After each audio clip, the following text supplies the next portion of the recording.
고린도전서를 이제 앞으로 살펴보게 될 텐데요. 이 고린도전서는 우리의 믿음과 신앙이 우리 삶에 실제적인 어떤 적용이 되지 않고 변화되지 않는 어떤 우리의 한계와 모순 속에서 어떻게 하면 믿음과 이 신앙에 우리의 삶에 일치되면서 변화된 삶을 살아갈 수 있는가, 이것을 가르쳐주는 마치 해답서 같은 책이 바로 고린도전서라고 보면 좋을 것 같아요. 그래서 우리 실제적인 믿음 생활에 참 중요한 책이겠죠? 그죠? 고린도전서가 참 중요할 것 같아요. 고린도에 대해서 오늘은 좀 서론적인 부분에서 잠깐 나누고 혹시 핵심 구절만 오늘 좀 나누려고 하는데요. 고린도라는 그 도시, 교회를 얘기하기 전에 먼저 도시를 이야기해야 됩니다. 그 도시는 로마 제국에서 가장 번창했던 도시였고요. 그리고 굉장히 역동적이었고 움직임이 활발했고, 그러다 보니까 굉장히 세속적이었던 그런 도시가 바로 고린도 도시였어요. 그러다 보니까 고린도 안에는 인간의 욕망, 또 음란함, 술 취함, 방탕함, 또 종교적인 혼합주의, 이런 것들이 아주 성행하게 발달되고 정점에 달해 있을 때 바로 사도 바울이 그곳을 들어가게 되는 거예요. 그런 도시에서 사도 바울이 1년 6개월을 머물게 되거든요. 그래서 여러분 매 성경에다가 이렇게 써놓으시면 좋아요. 1년 6개월 이렇게. 1년 6개월이라는 것은 왜 중요하냐면 보통의 도시들은 그렇게 오래 머무지 않습니다. 에베소 말고는 고린도처럼 이렇게 1년 6개월씩 이렇게 머무진 않았거든요. 근데 1년 6개월 동안 머물면서 그곳에서 복음을 전했어요. 그런데 그 복음 전하는 것이 쉬웠겠습니까? 안 쉬웠겠습니까? 어려웠습니다. 쉽지 않았습니다. 사도 바울은 육체적으로, 정신적으로, 영적으로 굉장히 시달렸고요. 힘들었고요. 한계까지, 자기 자신의 한계까지 몰아칠 만큼 가시밭길 같은 도시가 바로 고린도 도시였거든요. 너무 안 되는 거예요. 너무 힘든 거예요. 방해도 많고 핍박도 있고. 그때 당시에 바울의 그 심정을 고린도전서 2장에서 뭐라고 하냐면, 내가 너희 가운데 거할 때에 약하고 두려워서 심히 떨어노라 그랬어요. 너무 힘들었다는 거죠. 2장 3절에 나와요.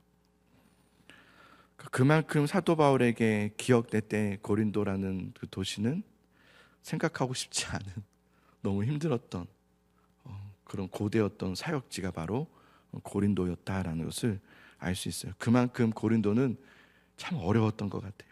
여러분, 우리에게도 고린도가 있죠? 우리에게도 각자의 고린도가 있어요. 어렵죠? 잘 안 되죠? 잘 변하지 않죠? 잘 생각보다 이렇게 쉽게 이루어지지 않죠? 또 될 것 같았는데 안 되기도 하죠. 그런 것이 바로 고린도였던 것 같아요.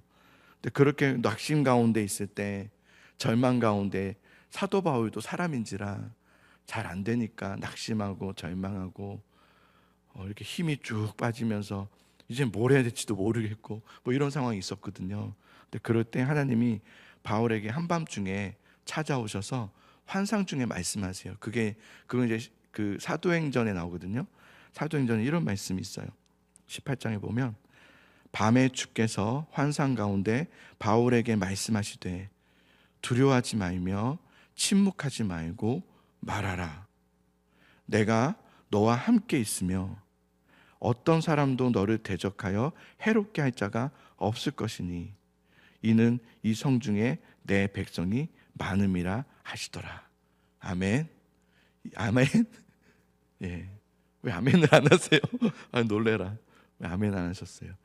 이 말씀이 여호수아 1장에 있는 말씀과 되게 비슷해요. 우리가 이번 주에도 나누겠지만, 하나님의 이 말씀, 너를 해롭게 할 자가 없다, 내가 너와 함께하고 있다, 그럼 너는 두려워하지 말고 나가라, 그렇게 계속해서 나가라, 그렇게 말하지 않습니까? 그 말에 사도 바울이 그래, 맞아, 인간의 지혜와 방법으로 하는 것이 아니야. 오직 예수 그리스도의 십자가와 성령의 능력으로 하는 거야. 그래서 1년 6개월을 머물면서 오직 그 복음만 전하게 돼요. 말씀만 가르치기로 하죠. 그렇게 됨으로써 고린도의 교회가 세워집니다.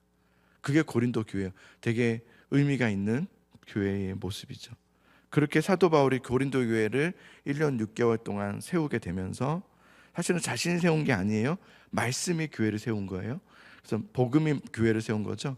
그래서 교회를 세운 뒤에 이건 지금 2차 전도 여행 중에 있었던 일이기 때문에 이제 마무리를 해야 되죠. 다시 안디옥으로 가야 돼요. 그래서 에베소에 들렸다가 안디옥으로 들어가면서 공식적인 2차 전도 여행이 마무리가 됩니다. 고린도 교회로 나온 거죠. 그리고 시간이 지났어요. 시간이 지나서 3차 전도 여행을 또 떠나지 않습니까? 3차 전도 여행 중에서 가장 많은 시간을 에베소에서 머물게 돼요. 에베소에서 머물면서 고린도 교회에 대한 한 소식을 듣게 되는데, 이제 자신이 개척한 교회고 이제 떠나온 지 거의 3년쯤 되었을 때였어요. 잘 자라고 있지 않을까?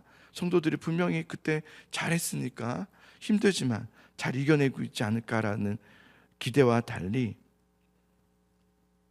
세상보다 더 악해졌고 세상보다 더 타락한 교회가 되었다라는 소식을 듣게 되는 거예요. 그래서 우리가 잘 안다시피 여러 가지 문제들이 있었지만 분열의 문제가 있었죠. 분열. 우리는 바울파다, 우리는 아볼로파다, 우리는 게바파다, 아니야 우리는 그리스도파다, 이렇게 서로가 주장하면서 이게 맞다고 저게 맞다고, 이것에 대해서, 이 분열에 대해서 사도 바울은 뭐라고 진단했냐면 이건 영적 미숙함의 결과이다 그랬어요. 영적으로 성숙하지 않으면 분열합니다. 영적으로 성숙하면 분열하지 않습니다. 사도 바울은 분열의 요인은 영적 미숙함이라고 했어요. 미성숙함. 그러면서 사도 바울이 뭐라고 하냐면 아볼로가 웬 말이냐, 바울은 또 뭐냐, 이렇게 얘기해요. 고린도전서 3장에 나는 심었고 아볼로는 물을 주었으되 오직 하나님께서 자라나게 하셨나니 그런즉 심는 이나 물 주는 이는 아무것도 아니로되, 그래요. 아무것도 아니로되 오직 자라나게 하신 이는 누구시라? 하나님뿐이라 그런단 말이에요. 하나님뿐이라. 이게 성숙함의 결과의 모습이어야 되지 않습니까? 그리고 이런 분열의 문제가 있었고 또 성도들 간에 이권 다툼이 있었어요. 당연히 그렇겠죠. 믿음이 없으니 이들이 복음으로 서 있지 못하니까 이권 다툼을 하다 보니까 이권 다툼이 해결이 잘 되지 않잖아요. 그러면 이걸 이제 어디로 갑니까? 세상 법정으로 가져가는 거예요. 그래서 고스란히 세상 법정에서 또 고소하고 싸우고 이런 일이 있었어요. 또 하나의 문제는 성도들 교회 안에는 모든 것이 가하다라는 어떤 자유의 오용이 있었어요. 괜찮아. 그럴 수도 있지. 우리가 어떻게 다 그렇게 완벽하게 살 수 있냐. 그래서 마치 이 몸은 영혼의 껍데기에 불과하고, 그래서 몸으로 짓는 이 죄들을 가볍게 여기는 잘못된 자유의 오용이 교회 안에서 막 일어났던 거예요. 그리고 또 하나는 일부 교인들 중에서는 우상에게 바쳤던 재물들을 시장에 가서 사 먹는 잘못된 자유를 또 누렸어요. 괜찮아. 하나님이 만드신 거야. 하나님이 만드신 걸 저 사람이 그렇게 썼을 뿐이지 우리가 믿음으로 가지고 그것을 사 먹어도 괜찮아. 믿음만 변치 않으면 된단 말이야. 라는 그 잘못된 또한 자유의 오용이죠. 타협점이에요. 계속해서 이들은 타협하죠. 그 또 하나는 성찬식이었는데요. 그 당시에는 성찬식을 매주 했거든요. 매주 할 때 그냥 우리처럼 이렇게 교회에서 준비된 포도주와 또 빵으로 했던 것이 아니라 애찬식 같은 거였어요. 각자가 음식을 가져와요. 다 준비해서 가져와서 오는 날에도 이제 그 개척교회들이 그렇게 하는 경우가 많이 있죠. 애찬식처럼 자기들의 반찬들을 이렇게 준비해서 가져오는 거예요. 근데 누가 먼저 그것을 먹게 되냐면 부유한 사람들이, 부유한 교인들이 먼저 애찬을 하는 거예요. 그리고 포도주에 취해 있고, 그리고 노동자들이나 또 노예들은 일을 하고 오다 보니까 좀 늦게 오죠. 늦게 정리하고 오느라 도착하면 남겨진 음식이 없었어요. 그런 식으로 잘못된 선창식을 거행하고 있었죠. 자기들만 좋다는 거예요. 그리고 또 하나는 영적으로 굉장히 무질서하고 혼잡했습니다. 영적 은사자들이 나왔어요. 내가 이런 은사가 있고 내가 저런 은사가 있다. 그래서 자기를 뽐내는 거예요. 은근슬쩍 자기를 뽐내고, 그러면서 영적 질서를 무너뜨리고, 그러면서 예배가 무너지죠. 질서가 무너지면 예배가 무너지는 거예요. 이런 일들 앞으로 이제 우리가 계속 하나하나 살펴보겠지만, 고린도 교회 안에는요 정말 많은 문제들이 많아요. 거기다 음란의 문제, 성적인 문제. 자, 그런 고린도 교회의 이야기를 듣고 서신을 보내는 거예요. 그래서 그 서신을 통해서 그들 안에 깊게 뿌리 내리고 있는 그 뿌리를 뽑기 위해서 먼저 땅을 파내기 시작하죠. 서신을 통해서 땅을 파내고, 그 파낸 그 자리에 십자가의 복음을 가르쳐주는 방식으로 이렇게 고린도전서가 쓰여져 있어요. 그래서 고린도전서를 이제 보면은 저도 이제 그런 이제 마음으로 고린도전서를 펴서 이제 좀 긴장감을 가지고 이제 읽기 시작했는데, 하고 이게 의외다라는 생각이 들었어요. 왜냐하면 막 다그치기보다는 먼저는 뭘 가르치냐면, 여러분은 하나님의 부르심 받은 성도라는 그것을 먼저 가르쳐요. 마치 격려하듯이 여러분들은 하나님의 성도들임을 알지 못합니까? 여러분들은 하나님의 부르심 받은 자들입니다 라는 것으로 먼저 격려하듯이 가르쳐요. 그러면서 그렇지, 이것이 놀라운 믿음의 전제이다 라는 생각이 들었어요. 하나님이 부르신 자들은 어떤 자들입니까? 하나님이 우리를 부르셨다는 것은 한 번 부르심이 아니라 계속적으로 우리를 책임져 주시고 우리를 인도해 주시고 끝까지 견고하게 하셨다가 결국은 시작하신 이가 하나님이신 것처럼 그분께서 주님의 날까지 결국 이루게 하시는 것도 하나님이시다 라는 것을 전제하는 가르침이 바로 이것이었어요. 그래서 심는 이도 또 무주는 이도 뭐 바울과 아볼로지만 자라나게 하시는 이는 누구시다? 하나님이시다 그러잖아요. 이게 믿음의 놀라운 전제가 있어야 된다는 거죠. 우리가 잘 안 되기도 하고 어렵기도 하고 낙심하기도 하고, 왜 이렇게 안 될까? 왜 이렇게 나를 안 도와주시지? 나는 왜 이렇게 안 변할까? 나는 왜 이렇게 더 잘하고 싶은데 잘 안 되는 걸까를 생각할 때 먼저 우리 마음에 들어 있어야 될 마음은 이 전제예요. 하나님은 나를 부르셨고 나는 부르심 받은 하나님의 성도이다. 하나님은 끝까지 나를 도우시고 인도하시고 이루신다. 아멘. 그 믿음의 전제가 필요한 거더라고요.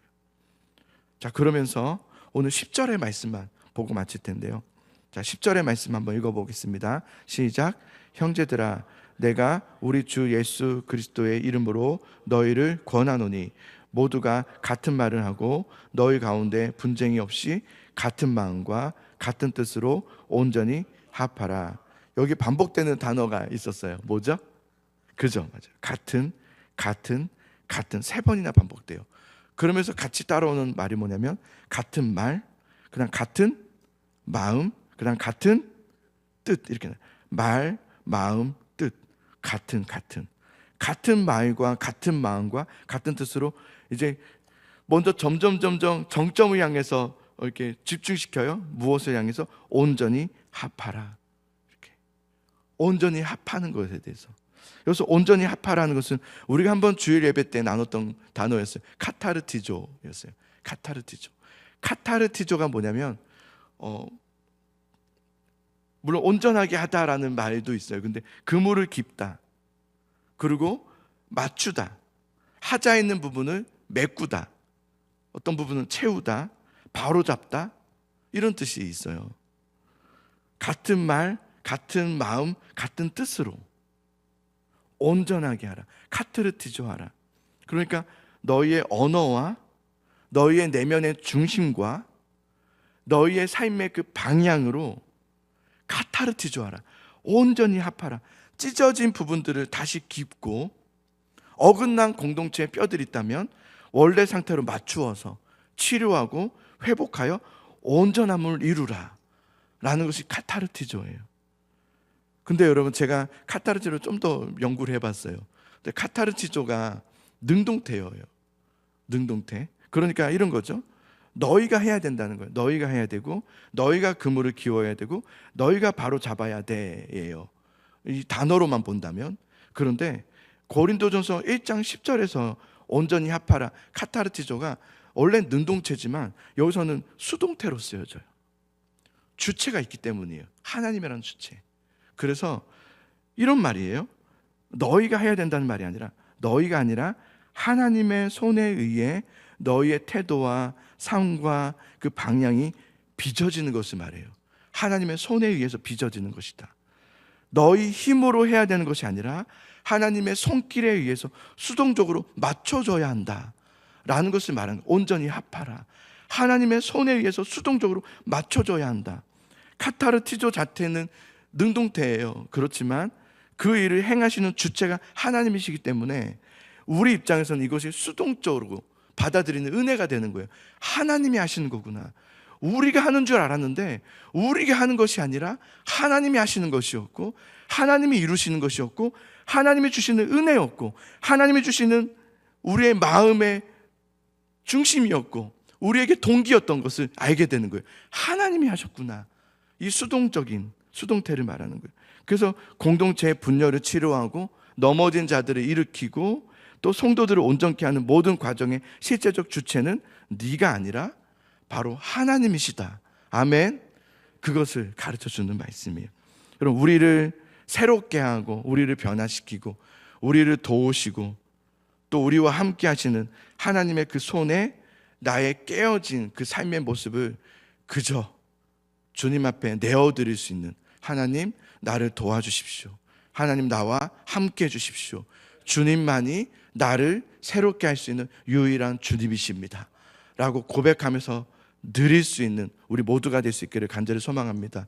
여러분, 복음으로 돌아오고요, 우리가 안 될 때일수록, 우리가 뭔가가 막힐 때일수록, 뭔가가 더딘 것 같을 때일수록, 내가 더욱더 정체되어 있는 것 같을 때일수록 더 십자가의 복음 앞으로 돌아올 때 그 주님의 십자가의 은혜가 우리를 새롭게 하고 그 믿음이 우리를 모든 것을 이기게 하는 역사들이 일어날 줄 믿습니다. 우리 같이 믿음으로 잘 이겨내기 바라고요. 우리 힘내서 하나님의 수동적인 역사의 은혜가 있으니까 주님 앞에 맡겨드리면서 나아가면 좋겠어요.